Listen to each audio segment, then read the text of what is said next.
I can say that nobody is measuring esports viewership properly yet. Yeah. There's not a standardized method of tracking these viewers, so everyone's kind of operating on false numbers or numbers that seem really good but are actually peak viewership instead of AMA. You know what I mean? Like Nielsen are on top of this stuff pretty well, but we're not.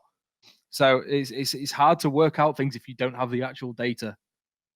So it's hard to say. I saw something the other day where it's like American football fans are worth like $90 each, for example, and I think the esports average esports fan was worth like $5.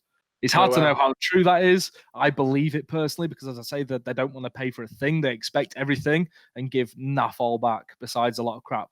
Basically on Twitter, you know what I mean? They just moan all the time, it's like I do basically. But I also try and support things as well.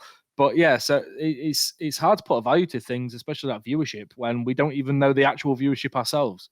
A few companies are trying to get there and trying to be transparent, but you really have to dissect things properly and find out the exact measurements that they're using just to work things out. But even then, you can't compare it to a television or anything like that, or any traditional sports, unless they're also streamed on Twitch, which is becoming more of a trend. But I mean, that's not where the bulk of the viewership is.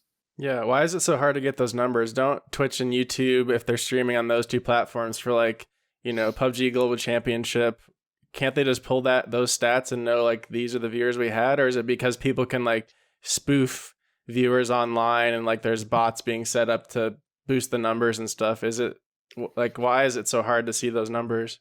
Okay, well, I'm going to annoy a nation here. These are my views. Like China, the amount of Chinese bots in esports viewing is fucking ridiculous. That's why you see most of these people excluding Chinese when they're giving viewership away, because it's so unreliable. You can't work out what's what, and it's so inflated. It's ridiculous. But yeah, of course, Twitch and YouTube have those things, but they're not directly involved in these events. It's the tournament organizers, the event organizers, the ESLs, the Facets, and such like that, the OGNs who are running them. So, I mean, I highly doubt they have access to all of the statistics and data and analytics that the actual platforms do themselves, unless they've got a deep relationship that's based on that. And even then, do they really want to give away the viewership? Because we're comparing ourselves to traditional sports so much, we're expecting those level of results when we're not there yet, and that's fine. But the quicker we create like a standard, we can actually measure this growth properly. Because at the moment, we've got this thing where esports is watched more than the Super Bowl. And it's like, no, we're using two different metrics there, and we're comparing the entirety of one industry against one sport. So it's not even that impressive. It's ridiculous. So it's very hard to say where we are. I don't think anybody really knows. I guess the best bet is say like Fwiz at YouTube, and then someone at Twitch who I can't think of right now.